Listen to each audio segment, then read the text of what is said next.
il était une fois dans l'Ouest. Quel classique, quel chef-d'œuvre, quel masterclass. Et ça tombe bien qu'on parle à l'Ouest, parce qu'il y en a un, il est complètement à l'Ouest. Ah, il pourrait remplacer Clint Eastwood et John Wayne. C'est le kiki. C'est le kiki. Ah là là. Et puis le Real aussi complètement à l'Ouest, les amis. Supporters, supportrices parisiens. Bonsoir à tous, supporters, supportrices d'autres clubs, amoureux du football, même toi, groupie d'Mbappé, bienvenue à vous. Alors je sais, les amis, ce qu'on va me dire, déjà il y en a, ils étaient pas contents quand j'ai annoncé que j'allais chambrer Mbappé. Comme si ça leur enlevait 1 euro de leur salaire, comme si ça les empêchait de dormir. Et j'ai envie de te dire, bah si ça te plaît pas, tu regardes pas. Si t'es fébrile, si t'es traumatisé, si t'es fragile, eh ben dégage de ma chaîne, ne regarde pas, il y a des titres. Il y a des titres à mes vidéos. Tu vois que ça va tailler Mbappé, te fais pas de mal, ne regarde pas. T'es pas en train de payer un abonnement payant avec engagement. Et je suis encore libre de faire ce que je veux de ma chaîne. Eh oui, hein. Attends, tu veux quand même pas contrôler ma chaîne YouTube? Tu veux pas non plus que je te file les clés de chez moi puis tu t'installes? Vous voulez pas tout contrôler comme votre gourou Mbappé veut contrôler tout au PSG, à la fédération, au Real? Je fais ce que je veux, où je veux, quand je veux. Voilà. Hein, non mais sérieux, ça vous plaît pas, vous regardez pas. Bref les amis, je sais, il y en a qui vont me dire, attends Ayoub, chambre pas trop, on n'a pas encore gagné la Ligue des Champions, on n'est que en demi, nous aussi on va peut-être se faire soulever par Arsenal. Oui, c'est possible. Oui, c'est possible qu'on sorte contre Arsenal. Moi, je t'ai pas dit que c'était fait, la Ligue des Champions. Attention, hein, il va falloir batailler très dur contre Arsenal. C'est un sacré gros morceau encore. Mais les gars, s'il faut attendre de gagner la Ligue des Champions pour chambrer, alors que le chambrage, ça fait partie du football, il n'y a pas beaucoup de monde qui pourrait chambrer. Tu vois ce que je veux dire? Et les gars, on va pas bouder notre plaisir quand même. Après toutes les déclarations d'Mbappé, même quand il était au club, hein, si mon destin était lié à la Ligue des Champions, je serais parti déjà loin. Hein, quand il avait dit à sa dernière année là, quand il avait déclaré nos limites elles sont ici, elles sont là, on va essayer de se battre comme on peut et on va retourner à notre train-train quotidien, la Ligue 1. Il avait chié sur le club et chié sur ses coéquipiers. Ce mec-là, il a cessé de chier sur ses coéquipiers, de chier sur le club H24. Il nous a tapé la honte, il nous a humiliés en conférence de presse, même quand il portait le maillot du Paris Saint-Germain. Pour sortir du loft il y a 1 an et demi, quand il était placardé par le PSG, il a trouvé un compromis avec le club. Il a dit qu'il s'asseyait sur ses primes parce qu'il savait qu'il allait partir, donc pour pas léser le club, il a dit je vous laisse les primes, gardez-les, compromis, et on l'a sorti du loft. Et au final, maintenant, il est en procès avec le PSG parce que monsieur réclame ses primes. Et vous vous étonnez qu'on chambre? Et vous vous étonnez on kiffe le voir comme ça? Hein, vous vous étonnez qu'on kiffe le voir sur la pente descendante et vous pensez qu'on allait l'épargner, mais on va se gêner, tiens. Ah oui, attends. Oh, quand même. Non, franchement. Et puis il est tellement insupportable quand il réussit quelque chose. Il est tellement, tu vois, fin décembre, début janvier, quand il commençait un peu à sortir la tête de l'eau, il était un peu mieux, il marquait. Il était insupportable sur le terrain, ses célébrations, ses déclarations. Là récemment, il a encore dit oui, la préparation physique est terminée pour moi, je suis au top. C'est moi qui va décider des matchs. Oh, on a vu ça hier soir. T'as vu l'arrogance du type? Non mais sans déconner, l'arrogance du mec. Et vous, après, vous êtes étonné qu'il en prend plein la gueule quand il fait rien. Ah, attends. Ah oui, faut pas déconner non plus. Hein, il tend la perche aussi, le garçon. On va se gêner. Il est devenu détestable, plus personne peut le piffrer. Les seuls qui le défendent, c'est ses fanboys. Comme ceux qui défendent Neymar, Messi et tout le tralala, les fanboys de joueurs. Tu vois? Et moi, et puis les supporters du Real. Et encore, hein, il y a beaucoup de supporters du Real qui ouvrent les yeux. Enfin, parce que moi je me rappelle, et c'est aussi pour ça que là je jubile et je fais ma vidéo, parce que les gars, rappelez-vous, moi j'étais gentil avec vous, moi j'essayais d'avertir, j'essayais de vous dire attention, mes petits madrilènes du Poitou-Charentes et du Lot-et-Garonne, hein, attention les gars, attention, vous ne vous réjouissez pas trop vite. Hein, parce que qu'est-ce que j'ai pas entendu, moi, quand il arrive au Real? On va pisser sur l'Europe, les 4 fantastiques, les Avengers, ça va être une boucherie, hein, et nous, on essayait de vous prévenir. Attention! Parce que nous, on se l'est tapé pendant 7 ans, on sait comment ça s'est passé. C'est un mec, comme il a dit le frérot Yacine sur Twitter, c'est un destructeur de collectif et d'état d'esprit. On vous l'avait dit, attention. Moi, je vous l'avais dit. Vous vous tirez une balle dans le pied en prenant cette ahurie. Je vous l'avais dit. Mais vous vous, au lieu de m'écouter, vous étiez là, espèce de rageux, espèce de haineux, parce que vous pensiez que j'avais la haine qui parte. Alors je suis pas plus heureux que depuis qu'il est parti. T'as vu le PSG? Eh oui, les gars. Eh oui. Hein? Le PSG, on est en demi-finale de Ligue des Champions. On est en demi-finale de Ligue des Champions pendant que lui, il est en demi-portion. Nous, on est en demi de Ligue des Champions, lui en demi-portion. Lui, il va regarder le PSG sur son canapé. Lui qui disait que si son avenir était lié à la Ligue des Champions, il se serait barré déjà loin du PSG. Il va nous regarder jouer la demi. Donc oui, même si on gagne pas la Ligue des Champions, eh ben, ça ne changera pas le fait qu'on a été plus loin sans lui que lui avec le Real. Que le Real avec lui. Et c'est ça qu'on kiffe. Et que quoi qu'il arrive, à la fin de saison, si on n'a pas la Ligue des Champions, eh ben, il n'en aura pas plus que nous non plus. 0 Ligue des Champions aussi. Donc, on va pas se gêner pour le chambrer. Ah oui, hein. Ah oui. Eh, franchement. Eh oui, les gars. Bref. En tout cas, hein, moi, je vous prévenais. Je vous le disais. Et puis maintenant, des Madrilènes, ils viennent me voir. Ouais, Youp, t'avais raison. Excuse-nous. Ah oui, hein. Ah oui, hein. Eh, les gars. Wow! Bref, et il y a des gens qui ont osé comparer ce mec-là à CR7. CR7 qui est arrivé au Real avec déjà un ballon d'or, une Ligue des Champions. L'autre, il va sur ses 27 balais, il a rien de tout ça. Il a rien de tout ça. Hein. Sur les traces de CR7, il a même pas foutu, il a même pas été capable de foutre un but en phase finale de Ligue des Champions avec le Real. Contre l'Atlético, nul à chier. Mais pas un but ni une passe D en phase finale de Ligue des Champions. Et on voulait le comparer à Monsieur Cristiano qui justement à ce moment-là, lui, était très décisif et faisait gagner le Real quand ils étaient pas bien et ils étaient au fond du trou. Ah non les gars, non. Mais non les gars. Mais il a même pas de pied gauche, il est dégueulasse de la tête, il sait même pas jouer neuf. Il peut jouer que sur un côté et encore. Ça, ses propres qualités qui sont la vitesse et la percussion, même ça il a perdu sa vitesse, même il a perdu sa percussion. Hein, ça devient un joueur lambda le Gugus. Mais les vendeurs de stats sont là, ouais, il a quand même marqué 30 buts. Oh bah oui, bah, contre Deportivo Alavés, Retafe, Valladolid, Sociedad, oh. Mais citez-moi, parce que pour vous, c'est le plus grand joueur du monde, à vous entendre. Il fallait dire que c'est le meilleur joueur du monde. Citez-moi un match, citez-moi un gros match cette saison, un gros match face à une grosse équipe où le Real a gagné avec un Mbappé décisif.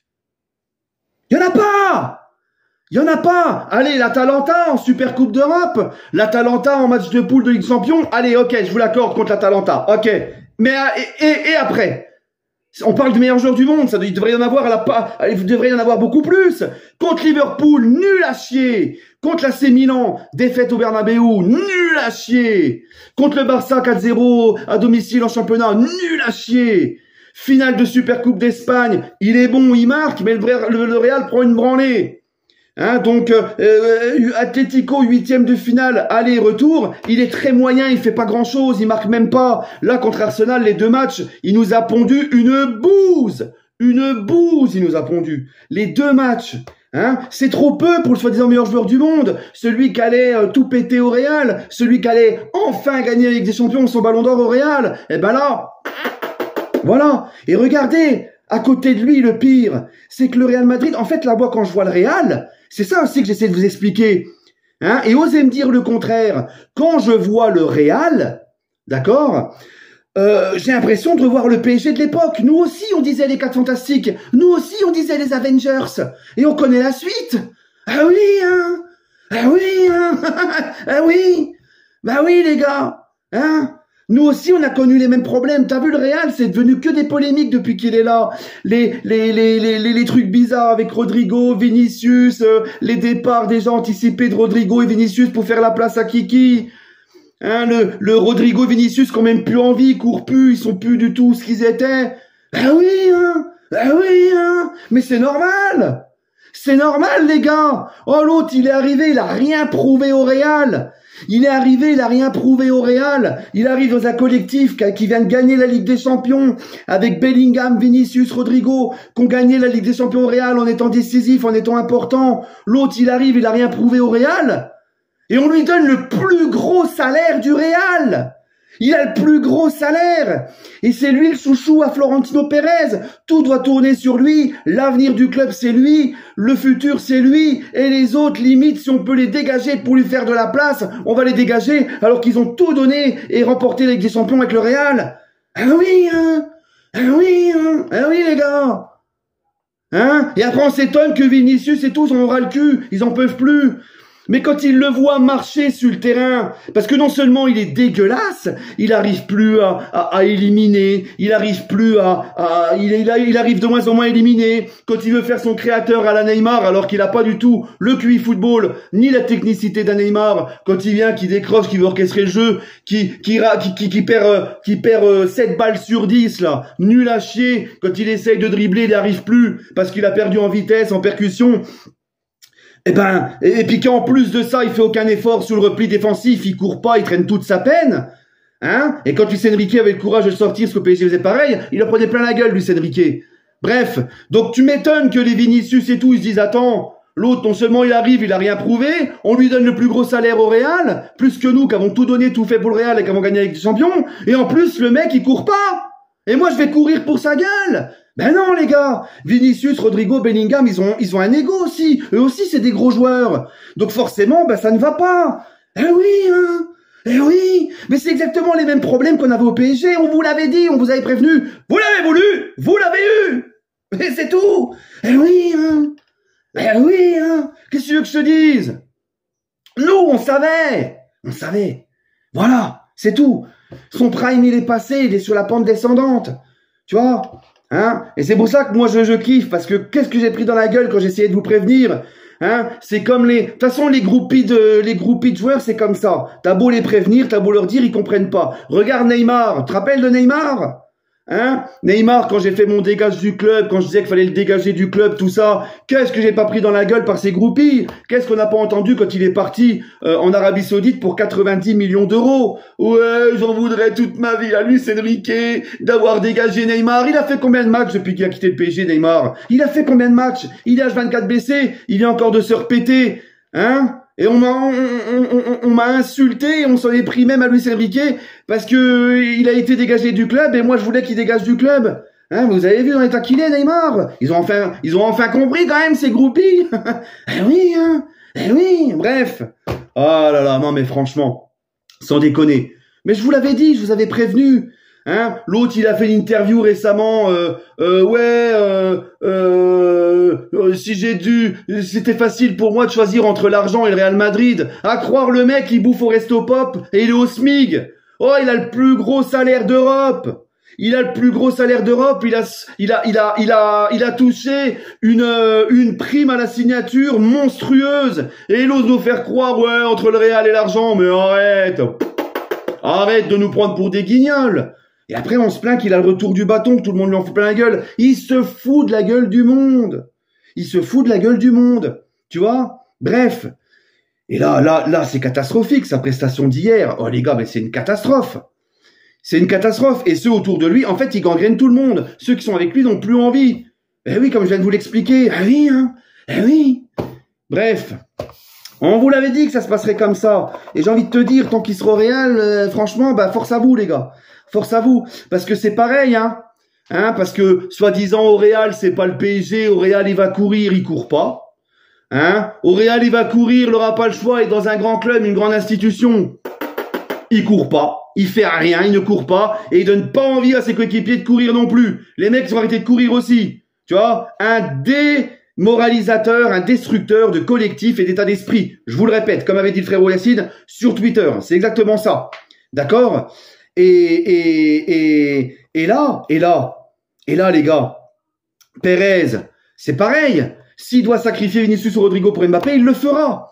Hein? Donc, soi-disant, il arrive dans une équipe qui a déjà gagné avec champion, des grands joueurs et tout. Il va devoir prouver pour avoir un statut, C'était du pipeau. On vous le disait. Pérez, votre grand Florentino, il s'est couché devant lui. Comme Nasser, comme le président de la Fédé, comme Deschamps, comme tout le monde. Comme tout le monde. C'était que du blabla. Et moi, quand je vous prévenais, vous me disiez que je disais n'importe quoi.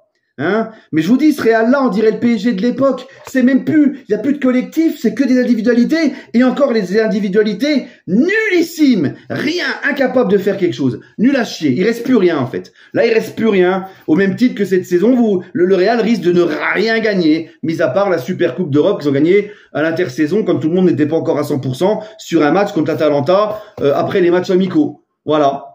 Où là, pour le coup, il avait marqué la Yuri. Tu vois? Non, mais franchement, mais vous vous rendez compte quand même? Il y a des gens qui me disent, ouais, Mbappé, il a quand même marqué 30 buts, ouais, mais contre des petites équipes. Mais encore une fois, dans quel grand match le Real a gagné avec un Mbappé décisif? Il y en a pas, quasiment pas. Je te dis, il y a l'Atalanta, c'est tout. Il y a rien. Hein? C'est la régression du Real depuis son arrivée, mais c'est une dinguerie. C'est une dinguerie. D'accord? Et si vous devez vous contenter de parce que le mec il fait 3 accélérations, un bon appel et 2-3 crochets dans un match, il faut dire que c'est bien, il n'a pas été catastrophique, c'était bien. Pour le mec soi-disant meilleur joueur du monde, bah dis donc. Dis donc. Ah bah si c'est ça, vous êtes vraiment pas exigeant, hein. Non mais est-ce que vous vous rendez compte qu'on parlait quand même, vous l'avez comparé à Ronaldo le Brésilien, vous l'avez comparé à Cristiano Ronaldo. Aux deux Ronaldo, vous l'avez comparé, au Portugais et au Brésilien. Ça l'a comparé à Thierry Henry, ça l'a comparé à Pelé, et vous vous contentez de nous dire, oh ben non mais il a quand même été bon parce qu'il a fait 2 crochets et 2 accélérations et 3 appels. Non mais franchement, vous nous avez dit que c'était le meilleur joueur du monde et vous êtes satisfait de ses prestations là?